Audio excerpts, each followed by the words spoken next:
అంత వేగంగా పరిగెత్తే ఎద్దులు ఆ కొట్టగానే అవి పరుగులు అందించుకుంటాయి. ఈయనేమో ఈయన లాగేస్తూ ఉంటాయి, నేల మీద పడుకుని ఉంటాడు. అలా వెడుతూ ముళ్ళ మీద తుప్పల మీద అవి లాగేస్తూ వెడుతూ ఉంటే ఈయన ఒళ్ళంతా రక్తశక్తం అయిపోయి ఆ ఎముకలు మాంసం కడుగు బయటకు వచ్చేసి అస్థిపంజరం మటుకు మిగులుతుంది అన్నమాట. అంత వేగంగా పరిగెత్తి ఆయనకి బాధ కలిగిస్తాడు. అయితే ఈయన ఏం చేశాడు? ఆ బాధ కలుగుతుంటే నామజపం చేస్తూ ఉన్నాడు. ఈ బాధ అటువంటి భక్తిలో ఉన్నప్పుడు ఈ దేహ బాధ ఆయనకి అనిపించలేదు. పాండురంగ నామజపం చేస్తూ చివరికి ఆ గుడికి చేరుకుంటే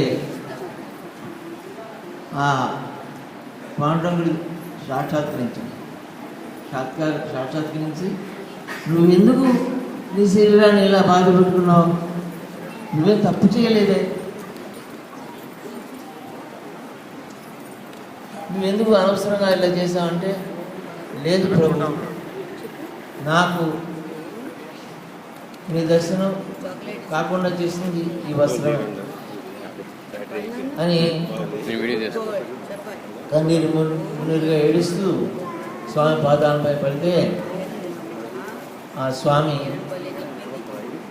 కరుణించి తన హస్తంతో అలా నిమరేటప్పటికీ ఆయన గాయాలు వెళ్ళిపోతాయి.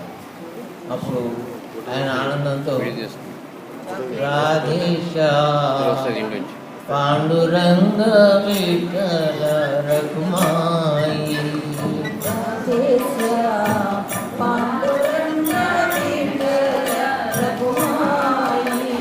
రాధేశ పాండురంగ విఠల రఘుమాయి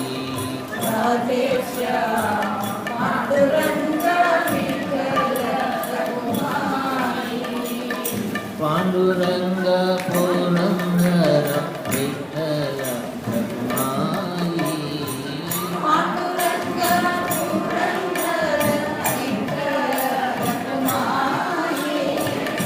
పాండురంగ